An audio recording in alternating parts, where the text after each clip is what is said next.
ছোট্ট বন্ধুরা, তোমরা সবাই কেমন আছো? আজ তোমাদের জন্য নিয়ে এসেছি সুন্দর একটা গল্প। গল্পের নাম বাঘ ও শিয়ালের বুদ্ধির লড়াই। ছিল এক বাঘ। সে ছিল বনের রাজা, কিন্তু তার ছিল এক সমস্যা। সে খুবই অলস, দিনের বেশিরভাগ সময় সে গাছের ছায়ায় ঘুমিয়ে কাটাত আর মাঝে মাঝে অন্য প্রাণীদের ধমক দিত। একদিন বাঘ খুব ক্ষুধার্ত হয়ে পড়ল, কিন্তু শিকার করতে একদমই ইচ্ছে করছিল না। তখন সে ভাবল, কেউ যদি নিজেই আমার কাছে এসে ধরা দেয় তাহলে কেমন হয়।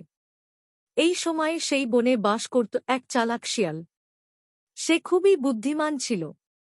সে জানত বাঘ কতটা ধূর্ত, তাই সবসময় তার থেকে সাবধানে থাকত।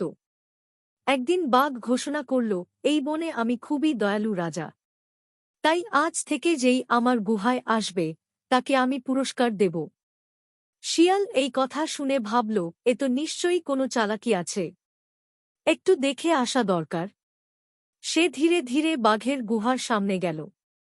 দেখল অনেক প্রাণী বাঘের কথা বিশ্বাস করে গুহার ভেতরে গেছে, কিন্তু কেউই আর ফিরে আসেনি। শিয়াল একটু হেসে বাঘকে বলল, মহারাজ, আমি তো শুনেছি আপনি খুব বড় মনের রাজা।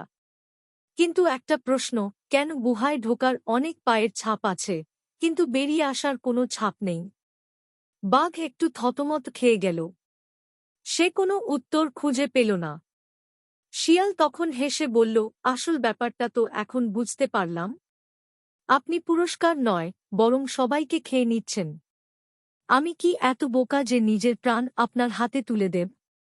বাঘ বুঝতে পারল যে তার চালাকি ধরা পড়ে গেছে। সে রাগে গর্জন করল, কিন্তু শিয়াল ততক্ষণে দৌড়ে পালিয়ে গিয়েছিল।